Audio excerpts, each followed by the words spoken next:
Conquiste e proteja seus bens com a Pagoto Corretora de Seguros e Consórcio. Seguro e consórcio de tudo para todos. Peça sua cotação.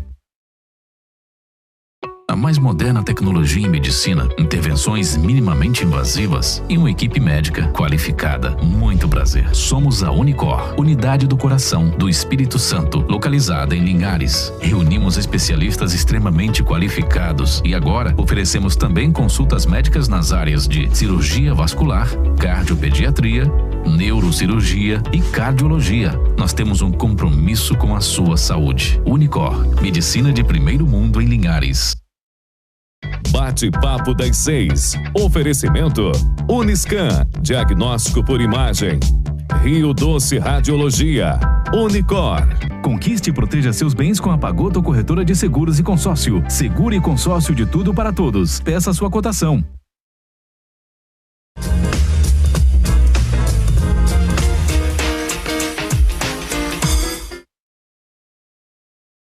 Olá, boa noite. Iniciamos mais um bate-papo das 6. Hoje vamos falar um pouco sobre saúde, né? Conto aqui com a presença da doutora Marcela Tessarola, ela é nutricionista. Olá, boa noite, Débora. Também com a presença do Pétrios Coelho, ele é preparador físico. Boa noite, tudo bom? Boa noite. Bom, nós estamos às vésperas do Dia Internacional e Mundial, né, da Saúde. Então, nós vamos conversar hoje como que nós vamos manter aí uma saúde em dia, né? Hoje nós estamos aí com essa propagação, né, de ter um estilo de vida saudável, hábitos saudáveis, né? Como alcançar a tão desejada vida saudável, né? Mudança de estilo de vida, o abandono do sedentarismo, o abandono do tabagismo, né? A prática de atividade física é muito importante. Redução do peso, controle dos fatores de risco que induzem aí, a complicações como infarto, AVC, do derrame, né, gente? O diabetes, né, associado aí também ao sobrepeso, né? Então, tudo isso está muito interligado, né? E quais as medidas hoje, né, que nós temos assim? Existe alguma mágica? Existe algum milagre? Não, não existe. Então, nós vamos falar um pouco hoje, isso tudo depende de cada um de nós, né, fazermos a nossa parte. Então, desde você ir a uma consulta médica, tomar as medicações, fazer o acompanhamento regular, né, com o seu médico de confiança, o seu cardiologista, até uma dieta adequada, a forma, né, da gente levar aí a vida escolhendo também os alimentos, né, doutora Marcela? A gente não consegue, hoje em dia, às vezes escolher, né, com qualidade o que nós vamos comer, porque a oferta é muito grande. Então, você acaba caindo naquela tentação ali, né, de um alimento menos saudável, fica mais exposto aí a comidas industrializadas, né? Então, como que a gente pode, né, em toda essa exposição que nós temos hoje, aos hábitos de vida mais confortáveis, né? A gente está em casa, a gente pode pedir uma comida e acaba aí a gente saindo da dieta. Como é que, da dieta saudável, né? Não? Como que a gente pode fazer assim para ter uma rotina mais saudável? O que você indica assim hoje para quem está aí assistindo a gente? Qual o primeiro passo, né, para a gente sair desse sedentarismo, desse vício aí, né, desse círculo vicioso? Perfeito, Débora. O que eu vejo, né, em consultório, no dia a dia, é que as pessoas estão cada vez mais conscientes. Eu acho que a palavra é a mudança de consciência. O primeiro passo é a mudança de consciência para que possamos mudar os hábitos, né? Então, com a pandemia, a busca por esse estilo de vida mais saudável, essa alimentação mais saudável e essa saúde, ela veio fortemente. Isso é muito bacana. Hoje as pessoas chegam lá, né, perguntando, já bem informadas. Por quê? Porque foi disseminado que a saúde, ela vem de uma boa alimentação, uma alimentação com alimentos menos inflamatórios, com alimentos mais naturais possíveis, né? Alimentos que vêm da terra, comida de verdade. Então, essa consciência, ela já está mudando efetivamente, diferente dos de antigamente, eu digo de 20 anos atrás, que era normal, natural comer miojo. Hoje a gente já não vê dessa forma, né? Então eu vejo que a consciência é o primeiro passo. Então a mudança de consciência, de você saber que você precisa mudar. Depois procurar orientação, informação, cada vez mais sendo dada aí na internet, né? Dos profissionais da saúde. Então eu vejo que é dessa forma, Débora, mudando a consciência e buscando informação para podermos fazer escolhas conscientes. Aproveitando que nós falamos aí da atualidade, né, nós estamos expostos, né, à poluição, ao estresse, à deficiência nutricionais por causa da qualidade da alimentação. Então, assim, como que a alimentação, isso tudo interfere na nossa imunidade, por exemplo, né? Perfeito. E hoje nós estamos expostos a doenças que, dependendo da imunidade do indivíduo, ela pode atingir, como Covid, com maior ou menor gravidade. Como a alimentação pode ajudar na imunidade? Certo.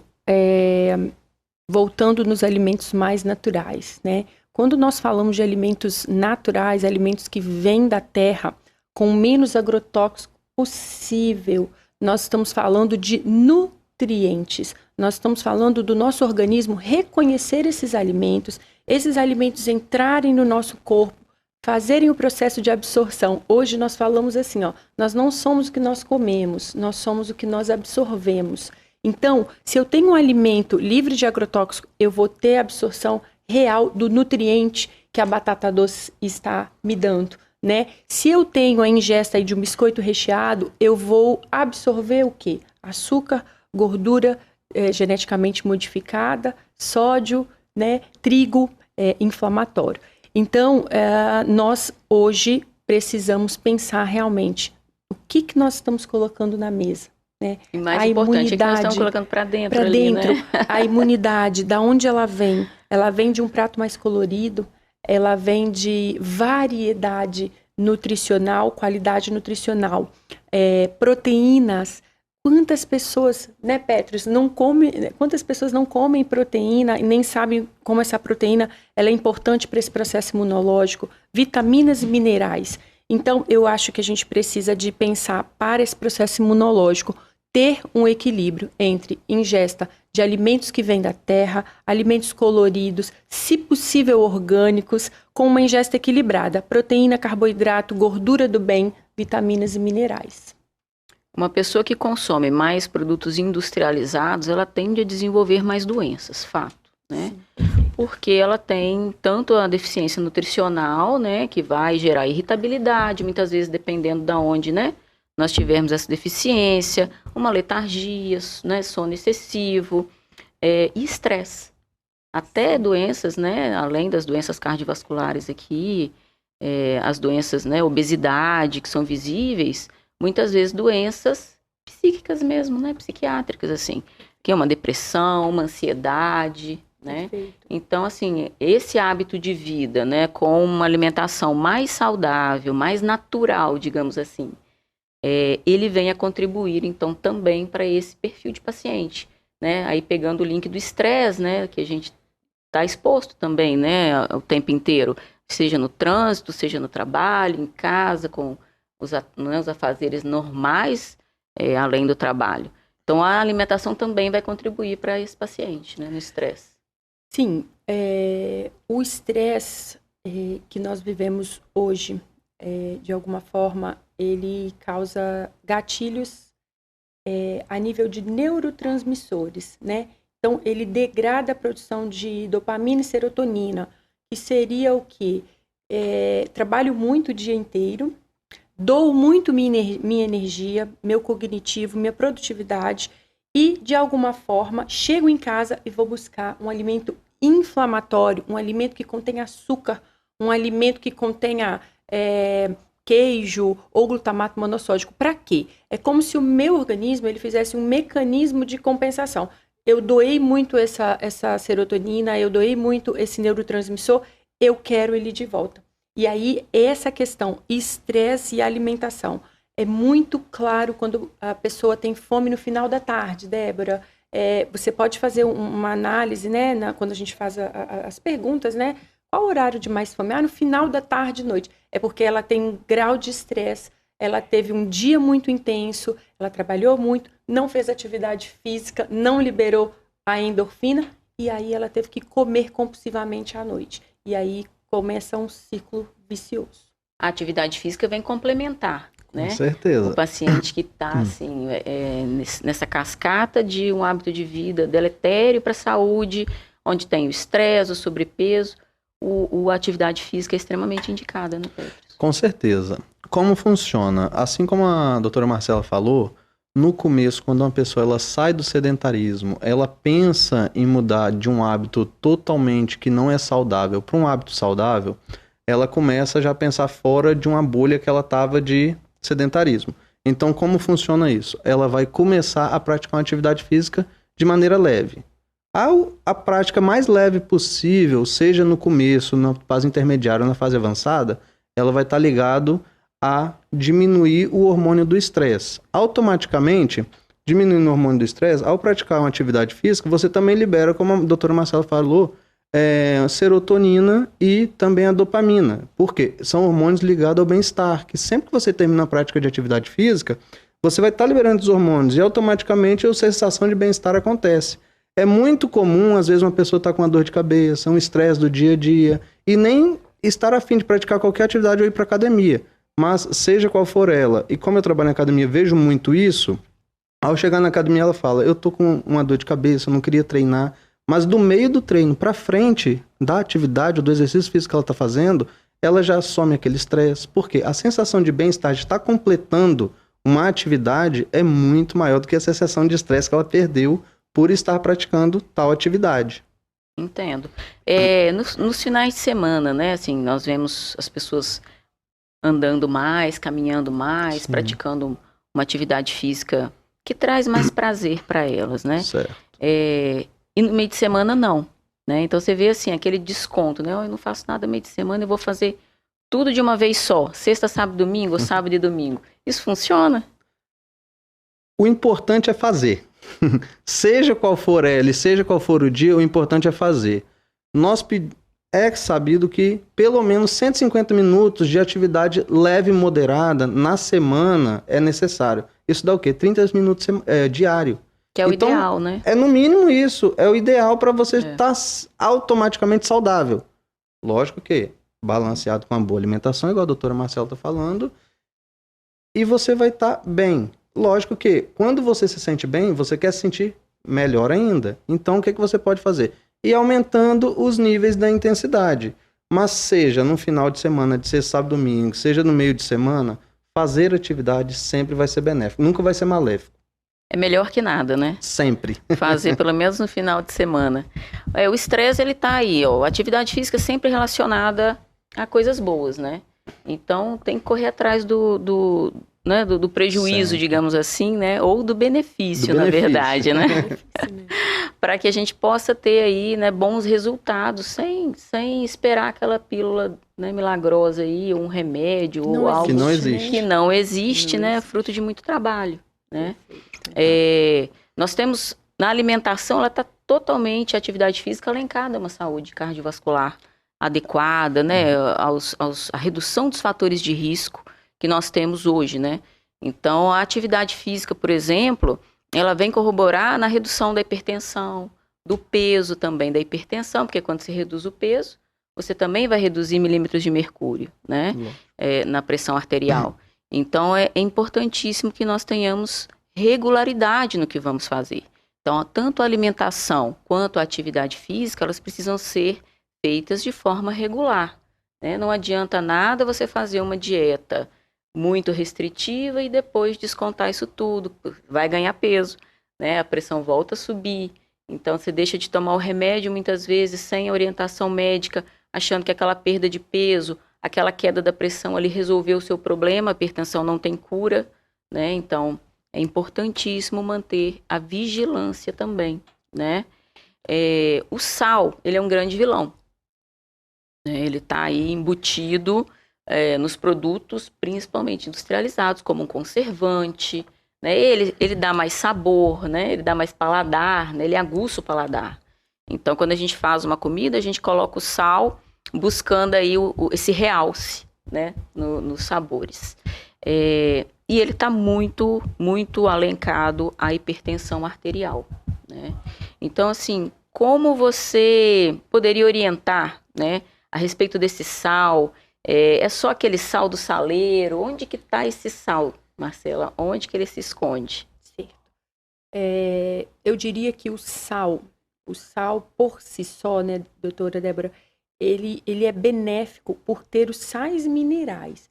Mas quando eu falo do glutamato monossódico, do sódio presente nos alimentos industrializados, né, esse sim é o sal problemático para a nossa saúde. E o excesso, né? É o excesso. Então, se nós tivermos um equilíbrio na ingesta do sal natural, o sal marinho, um sal rosa, um sal menos refinado, a gente tem até benefícios. A gente tem mais chance de consumir o que deve ser consumido Exato, no dia, de né? minerais, né? De concentração. Mas quando a gente fala realmente dos produtos industrializados com esse sal, com outro nome escondido, a gente perde a mão, realmente, né? E aí você vai sempre avaliar, voltando naquela premissa, né? Comida de verdade, quando eu vou preparar, eu vou utilizar sal e eu não vou utilizar sazon, eu não vou utilizar temperos prontos com essa quantidade de sal. Eu vou usar o sal mais os temperos naturais.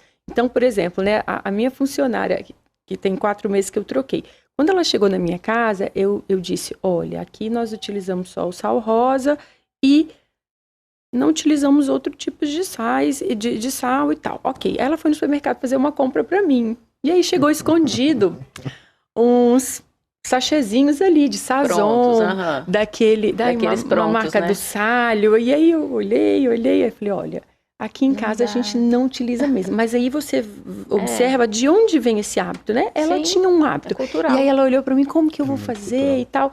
E aí hoje ela já está bem mais adaptada e me disse o seguinte, já não utilizo mais em casa. Utilizo menos temperos prontos em casa. E aí lá em casa tem o quê? Temperos naturais. Então a minha dica, doutora Débora, é utilizar sal com temperos naturais para dar esse sabor para essa comida. Eu tinha uma paciente no meu consultório que ela tinha insuficiência cardíaca e ela sempre chegava descompensada à consulta. Sempre chegava com falta de ar, aquele líquido retido, porque o sal faz isso, né? O sal, ele puxa esse líquido para dentro, né? Perfeito. A pessoa está sempre mais inchada. E para quem tem insuficiência cardíaca, hipertensão arterial, isso é um grande problema.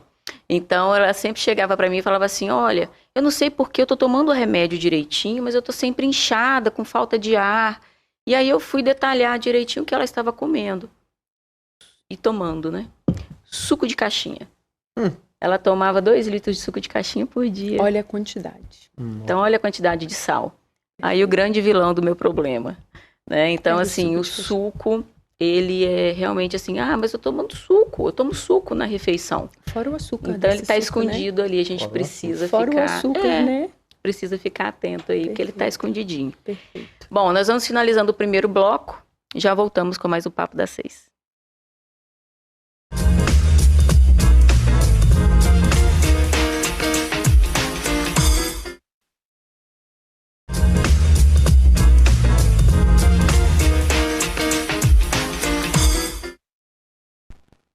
Boa noite, voltamos aqui com o nosso Papo das 6.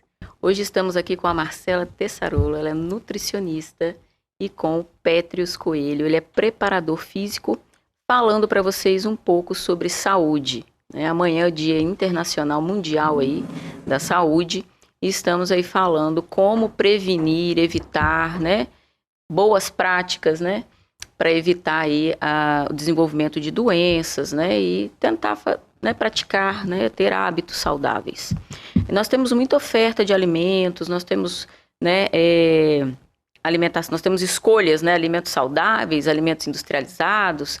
Então, no bloco anterior nós falamos um pouco sobre isso, falando sobre a atividade física e sobre os riscos que envolvendo também o coração, né?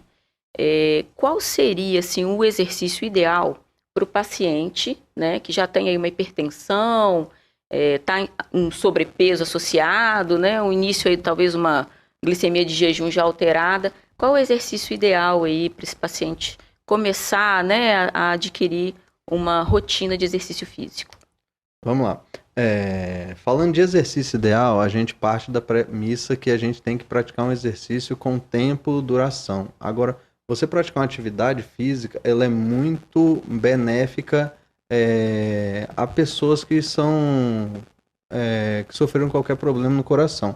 Porque, de maneira de estudo, atividades aeróbicas têm se mostrado benéficas a pessoas que sofreram AVC, têm hipertensão, e também já existem também pessoas que chegaram a operar do coração, e já aí a prática do exercício físico voltado para a musculação também é muito indicado.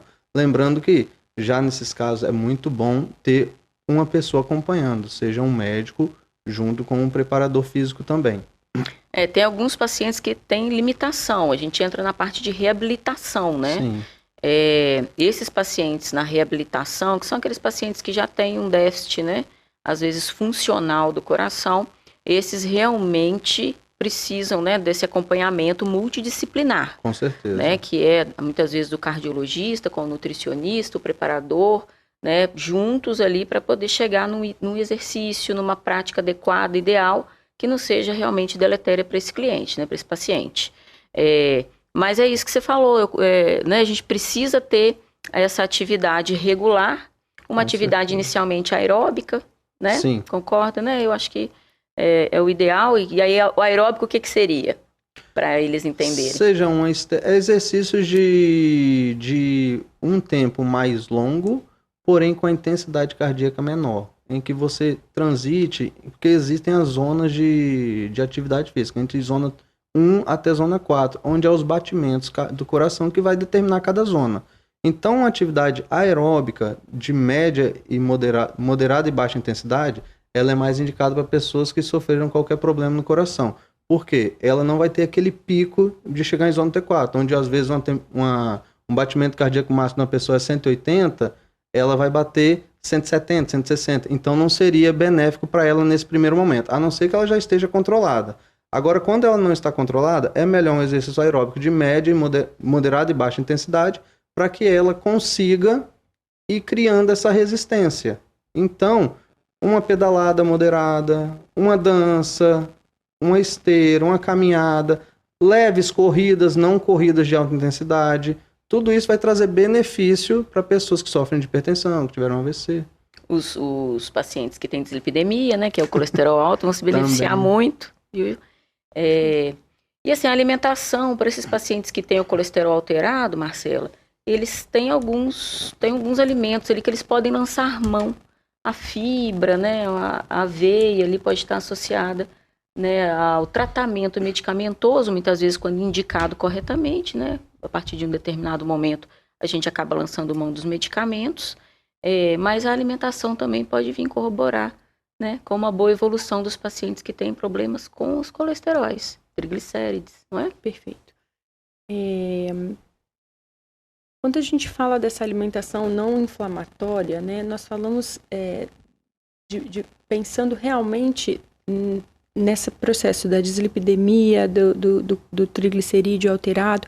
Então, por exemplo, o triglicerídeo, ele vai aumentar no momento que o paciente ingerir muitos carboidratos à base de massas e pães. Se ele fizer uma mudança e passar a comer uma fruta com a aveia, rica em beta-glucana e fibra, teremos benefícios para esse processo de desinflamação e diminuição desse triglicerídeo, né? O colesterol, hoje em dia a gente avalia realmente qual gordura que está fazendo mal. É a gordura, né, transgênica? É a gordura menos natural? Então, realmente, doutora Débora, o ideal é que você procure um profissional para ele te direcionar. Por quê? Porque tem o paciente que tem esse colesterol genético, né? Que a gente sabe melhor do que ninguém, que ele está com aquela taxa lá em cima, e tem aquele que é por maus hábitos. E aí a gente precisa fazer realmente uma mudança nessa alimentação, retirando esses alimentos. Normalmente açúcares, gorduras, né? Churrasco, aquela costela todos os dias, né? Aquela alimentação com óleo de alguma forma que vai virar uma gordura transgênica e também açúcares, né? Hoje você sabe que o colesterol ele também tem uma relação direta com a inflamação através do açúcar. Com certeza, né? E assim, nós temos hoje os fatores hereditários aí, entrando um pouquinho no que você falou, que contribuem fortemente para o desenvolvimento de doenças cardiovasculares, do diabetes, da pressão alta. Então, nós estamos aqui falando de assuntos, né, de fatores de risco modificáveis na maior parte do tempo, né? Então, se a gente chamar atenção aqui, nós estamos falando de peso, nós estamos falando de sedentarismo, o tabagismo, né? São fatores que são modificáveis. Existem coisas que eu não consigo modificar. A minha história familiar é uma delas, né? Então, eu preciso, se eu tenho um histórico familiar forte para infarto, para hipertensão, para diabetes, né, para obesidade muitas vezes, e ainda como mal, sou sedentária, né, estou acima do peso, certamente eu terei algum complicador, né, adiante, né, principalmente depois dos 40 anos ali. Se eu tiver histórico familiar, até antes disso. Perfeito. Né? Então, assim, a gente precisa só ter hábitos saudáveis, mais uma vez. Eu acho que a gente sempre bate nessa tecla e regularidade nas coisas que faz, né? E aí, assim, o exercício físico, ele pode ser encarado como um tratamento, muitas vezes. Porque, né, quando eu perco peso, eu estou ali interferindo na evolução daquela hipertensão, estou interferindo no peso do paciente, né? Então, muitas vezes eu tenho exercício físico ali, adjuvante, como um tratamento, e muitas vezes só ele resolve muita coisa. Com certeza. Né? Acontece muito da pessoa, quando ela começa a praticar uma atividade física, um exercício, no caso na academia, ela chega às vezes introspectiva. E não só o ajudar, às vezes obesa, muitas das vezes tímida, porque por estar obesa e ela criar essa timidez, ela fica muito introspectiva. Quando ela chega na academia, por exemplo, ela começa a conversar com uma pessoa, porque tem um convívio social ali dentro também. Então ela traz um bem-estar social, físico e mental para a pessoa, porque ela tirando um pouco o exercício e diminuindo a obesidade, ela vai se tornar mais sociável, ela vai se tornar mais aberta para o mundo. E com isso, eu costumo dizer que não tem malefício praticar atividade física e exercício. Não existe para mim. O que você precisa é, às vezes, encarar a intensidade em que você está fazendo, porque fazer todos devem, seja de crianças até idosos. O que não, às vezes, tem que pegar muito é a intensidade que você coloca para cada indivíduo, porque cada indivíduo é único. Você não pode pegar a intensidade de uma pessoa e botar para outra. E voltando para o que você falou sobre a obesidade e os outros fatores, isso auxilia muito a atividade de forma corriqueira e contínua que você pratica, desde o primeiro momento até como a gente pode dizer, a constância que você cria o hábito, você vai estar sempre só melhorando. E eu acredito... E a partir do momento que você começa a praticar, né, Pétrios, a atividade física, aquilo acho que vai impulsionando o indivíduo a, talvez, né, ali, para comer melhor, né? Sim, uma coisa vai levando a outra, né? É uma coisa que eu sempre falo também, porque muitas pessoas, quando começam, elas procuram fazer uma avaliação física ou fazer a primeira anamnese. Porque nem todo mundo que chega lá, ele vem com um crachá, que ele é obeso, que ele tem hipertensão, que ele é diabético. Eles não vêm com um crachazinho mostrando tudo isso. Então a gente faz a anamnese e é muito importante, caso a pessoa consiga, estar sempre acompanhado de um profissional capacitado e de um nutricionista capacitado. Porque os dois, é como você falou com a Marcela no começo, eles necessitam andar alinhados, porque não tem malefício, desde que sejam capacitados e passem uma boa instrução para o aluno, o indivíduo que vai estar praticando. Hoje é o que você falou, não tem crachá, né? Muitas vezes você vê ali o problema, você viu sobrepeso, né? Você pode ver o paciente mais cansado, identificar o sedentarismo, mas muitas vezes, né, Marcelo, o paciente está ali em forma, você olha para ele e a saúde dele não tá legal. Ele tá em busca daquela forma física, mas a saúde, realmente ele tá devendo ali. Ou tem um histórico familiar, ou tem algum hábito ali alimentar que tá atrapalhando. Eu falo assim, quem vê cara realmente não vê coração. Tá vendo ali que o paciente até tá em forma, mas que realmente a saúde dele não está em dia, né? Ele tá ali sobre o risco de ter algum evento, às vezes não tão distante, né? Algum evento cardiovascular aí que impacta de forma importante, porque tira muitas vezes a autonomia do indivíduo, como o AVC, né? Você deve ter algum cliente ali que pode ter algum déficit, né? Desde leve ou déficits importantes que tiram ele da vida dele cotidiana, da funcionalidade, né? É um déficit motor, desde andar até um déficit na fala, muitas vezes déficits graves, né? Que deixam o paciente acamado. Então, uma doença que a gente sabe que tem controle com medicamento, né, hábitos de vida, alimentação, atividade física. Preventivo, né, doutora? A OMS, em 1946, ela deixou bem claro, né? Saúde não é ausência de doença, é um equilíbrio do estado de saúde mental, física e social. Então, cada vez mais o nosso papel como profissionais da saúde é trabalhar em cima de prevenção, né? Porque, de fato, a prevenção é o melhor remédio, né? Prevenir ou remediar, prevenir. E a atividade física associada à alimentação saudável, ela de fato promove essa prevenção. E é nesse sentido que eu digo que as pessoas estão muito, muito mais conscientes. Nós estamos falando de todos, mas existe aí uma parte que já tem essa consciência. Sobre a parte da suplementação e das medicações, né? Eu estava estudando sobre... eu escutei uma fala bem interessante. Hoje, se você não tem um armarinho de suplemento, você pode ter um armarinho de medicamento. Então, você vai fazer escolhas, né? Nessa vida, fazemos escolhas todos os dias. Por que a suplementação? Com a pandemia, a informação veio muito forte. Então, a vitamina D, a importância de suplementar a vitamina D, né? Dependendo dos seus níveis, claro. Zinco, selênio, magnésio. Poxa, Marcela, mas a gente encontra isso na alimentação? Encontra. Mas precisa de uma dedicação desse paciente. E se ele não se dedicar, se ele não fizer a parte dele na alimentação, vai faltar. Então, quando a gente fala de prevenção, é isso. É tentar prevenir para não chegar lá no problema, né? Que é o medicamento. A gente sempre bate essa tecla. Vamos prevenir, né? Mas isso é um grande esforço. Porque se viesse em cápsula, seria mais fácil. Perfeito. Né? E não vem. Não vem. E assim é tudo que a gente consome, né? Então, assim, o equilíbrio ele é muito importante, né? Assim, o alimento sozinho, ele não faz milagre. Então, eu não tenho aquele alimento que vai resolver todos os meus problemas.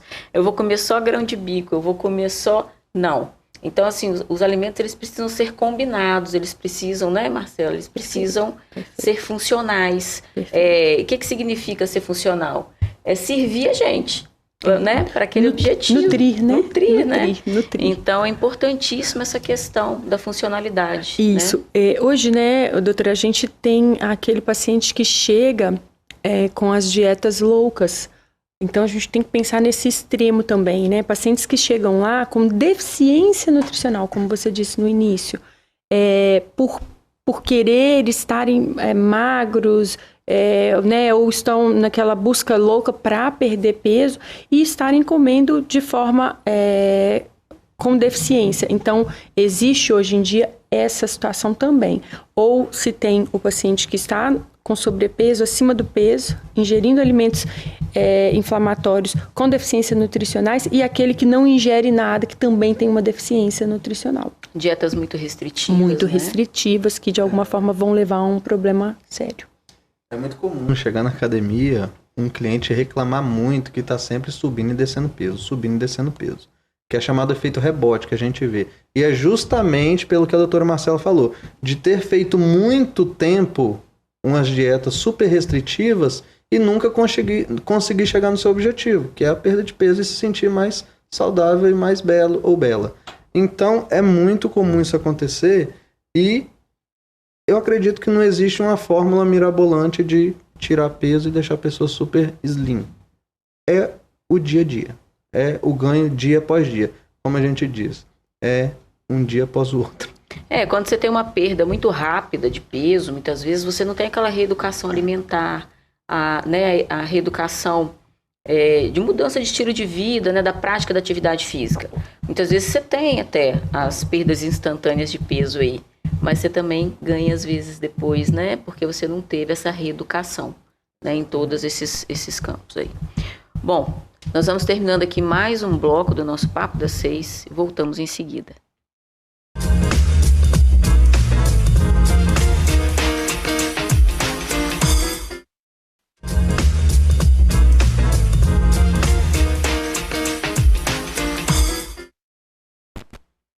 Voltamos com o nosso Papo das 6. Hoje nós estamos aqui com um papo super interessante sobre a saúde.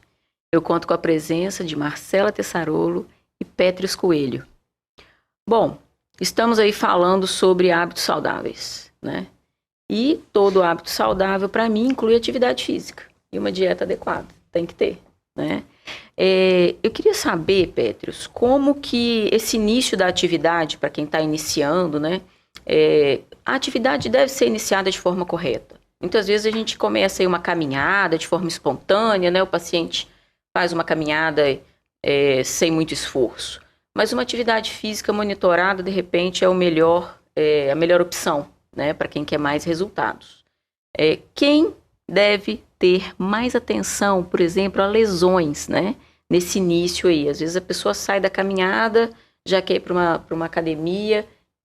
Quais as lesões, como que isso acontece ali no seu ambiente de trabalho, as orientações, qual o impacto disso na vida e no resultado do paciente? Sempre o aluno iniciante, ele está mais propício às lesões. Então, ele requer uma atenção especial. Lógico que existem os 3 níveis, de iniciante, intermediário e avançado. Porém, o iniciante, ele precisa de pelo menos 6 a 8 semanas para estar memorizando os exercícios que ele vai estar fazendo, que a gente chama de memória muscular. Então, para isso, ele vai executar o movimento repetidas vezes durante vários dias seguidos, seja para qualquer parte do corpo, para ele estar aprendendo a fazer o movimento. Então, isso com certeza vai evitar ele de causar lesões para a prática de exercício mais intenso, que no caso é a musculação. Agora, pessoas de níveis intermediários, que às vezes chegam viciados de outros lugares, que não teve um acompanhamento na fase inicial adequado, eles também estão sujeitos às lesões. Cabe ao profissional chegar e explicar para a pessoa e falar, o movimento seria melhor executado de tal forma, para com certeza evitar as lesões.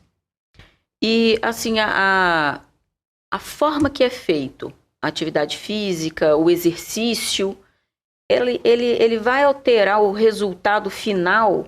A execução do exercício, ele tem um impacto no resultado buscado pelo paciente? Com certeza. Porque toda vez que você executa um movimento de forma perfeita, ele vai atingir o músculo X, que vai estar sendo feito para executar um movimento para o músculo X. Às vezes você executando um movimento de forma qualquer ou errada, ou que não foi passado na instrução, o músculo que você vai estar atingindo vai ser um músculo secundário, um músculo terciário, um músculo adjacente, e nunca o músculo principal de ser atingido. Então, você executar de forma perfeita e aprender a executar para se tornar autônomo naquele movimento vai ser muito mais benéfico para você atingir o ganho de massa muscular que você precisa para determinado músculo. Além de evitar as lesões, com né? certeza. Sempre. Além de evitar as lesões que nós estávamos falando há pouco, você executando o exercício de forma correta, você vai conseguir de forma mais adequada a performance. E mais né? rápido. Mais rápido, não é isso? Com certeza. Muito bem. Bom, saúde de ferro, né? Como é que a gente faz para ter uma saúde de ferro? Gente, não é incomum receber no consultório pessoas com sintomas, assim, inespecíficos. Um cansaço, né? A pessoa já pensa logo que é a tireoide. Né? Um cansaço ou o coração. o desânimo, né? Queda de cabelo, uma apatia, né? Às vezes a pessoa está até meio pálida, né? Bom, eu digo que muitas vezes isso está relacionado a uma anemia, a uma deficiência nutricional, né? Aonde que nós encontramos, doutora Marcela, o ferro de forma disponível, né? Porque muitas vezes a gente faz ali aquela conta ali da carne vermelha, coloca na conta da carne vermelha, mas nós temos outras opções, né? Para esse ferro. É cada vez mais comum, sabe, doutora Débora, pacientes chegarem com a ferritina baixa, com hematócrito baixo, hemoglobina baixa e com sintomas, né, sinais e sintomas realmente dessa deficiência. Duas situações. Ou ela está se alimentando de forma variada, mas não está tendo uma boa absorção desse ferro, ou ela não está realmente ingerindo esse ferro absorvível, né? Nós sabemos que o ferro não M é o ferro absorvível e ele é realmente encontrado na carne vermelha. Vegetais verdes escuros também apresentam uma quantidade bem bacana desse ferro. Feijão. O feijão, ele tem uma quantidade um pouquinho menor desse ferro não M. Então, é realmente a carne vermelha onde a gente encontra o ferro absorvível. Porém, a gente tem os cofatores, né? Então, são as vitaminas do complexo B. As vitaminas do complexo B, elas, num suporte aí, vão ajudar a produção dos glóbulos vermelhos. E aí a gente tem uma variedade de alimentos maior, onde a gente encontra essas vitaminas do complexo B, né? Alguns cereais, vegetais verdes novamente, beterraba crua. Eu tenho um alimento bem especial ultimamente aí, que é a beterraba, porque a beterraba ela é tônico de sangue. Na medicina chinesa, né, eles falam muito dos tônicos de sangue, alimentos que tonificam o sangue, que seria o inhame, que seria a beterraba, vegetais verdes escuros, carne vermelha.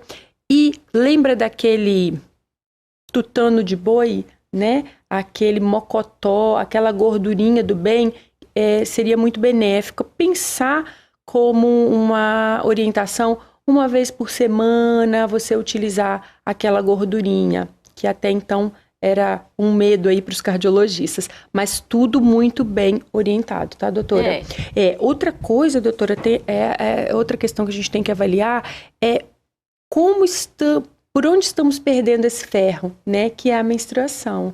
Então, a mulher, principalmente, ela está, de alguma forma, menstruando cada vez mais, num fluxo mais intenso, quando não se toma um anticoncepcional, não que isso está em pauta ou não, mas com um ritmo acelerado de vida, a menstruação desce solta. E aí a ferritina vai para onde, doutora? Lá embaixo. Então, dietas restritas, menstruação intensa. A perda, né, do ferro. Perda do ferro através dessa menstruação leva uma anemia real e uma ferritina bem baixa. E isso a gente vê. Quando a gente vê isso de forma clínica no paciente, né, que ele já tem sintomas, a doença está um passo à frente. Perfeito. Então, eu sempre falo assim, a doença, ela não pode estar um passo à frente, porque hoje nós temos muita informação, nós temos forma de diagnóstico, nós temos disponibilidade de saúde como nunca se houve, né? Nunca se teve. Então, a doença, seja ela qual for, ela sempre tem que estar atrás, nós temos que estar um passo à frente. Quando eu vejo o paciente com anemia, com sinais clínicos, unha quebradiça, cabelo caindo, né, queda de cabelo, aquela apatia, o desânimo, aí a gente olha a tireoide e vamos procurando, e aí você se depara ali com um quadro de anemia. Né? O ferro ele é muito importante na gestação, ele é muito importante na formação do ser humano. Né? Então, desde o início, o ferro está muito alencado ali na constituição mesmo do ser humano. E essa deficiência, muitas vezes, quando ela aparece, ela já aparece ali com esse sintoma, né? A doença já está um passo à frente, o que é muito ruim. Então, daí o check-up, né? As avaliações de rotina, né? Uma alimentação saudável, tentar sempre ali estar colocando na sua dieta um alimento não industrializado, né? De preferência, retirar todos industrializados. cozinhar em panela de ferro. Assim, é só uma dúvida que eu acho que é geral. As panelas, cada vez mais estudamos sobre a intoxicação por metais pesados no organismo, né? Então, como estamos expostos a vários tipos de química, por exemplo, a panela de alumínio ou a panela de ferro, ela vai liberar metal pesado. Eu vou utilizar um desodorante que tem alumínio, eu vou utilizar uma pasta de dente que tem alumínio, eu vou utilizar um perfume que tem alumínio, eu vou utilizar um produto de higiene pessoal que tem alumínio. Essa conta, ela vai fazer com que o nosso organismo tenha uma sobrecarga de alumínio. E pense comigo, eu tenho uma senhora de 70 anos que cozinhou a vida inteira e se alimentou da comida diariamente com restinhos de alumínio, ferro, com as panelas de ferro, ela vai ter uma sobrecarga de metais tóxicos nesse organismo. Então, hoje existem já estudos que mostram a necessidade de estarmos avaliando qual a panela ideal. Bom, ácido cirúrgico, inviável por ser muito caro. Impossível por ser muito caro, né? Estamos falando de 17 mil, 20 mil, enfim, não é viável para a população. Cerâmica pode ser uma boa ideia. Então, a ideia hoje, pensarmos na cerâmica. Teflon, se utilizar, não pode deixar ele ficar riscadinho. Tem que fazer a troca para que não haja esse desgaste e absorção. Porque são todas substâncias tóxicas para o organismo, né? Perfeito. E nós estamos exatamente buscando o contrário. Perfeito. Bom, não existe mágica, gente. Não existe mágica, não existe pílula mágica e não existe milagre quando a gente fala em saúde, né? Nós temos que correr atrás. O que traz o benefício para a nossa saúde é a regularidade e a constância dos bons hábitos que nós vamos adquirindo, né? Eu queria agradecer a presença aqui do Pétrios Coelho, né? Muito obrigada, foi muito bom o nosso papo. A doutora Marcela Tessarolo, foi maravilhoso, mais uma vez, nossa conversa. E queria agradecer a todos que estão em casa, que estão assistindo a gente pela televisão, ou ouvindo pela rádio, pelo YouTube. Muito obrigada, nós vamos ficando aqui com mais esse Papo das 6, até uma próxima oportunidade.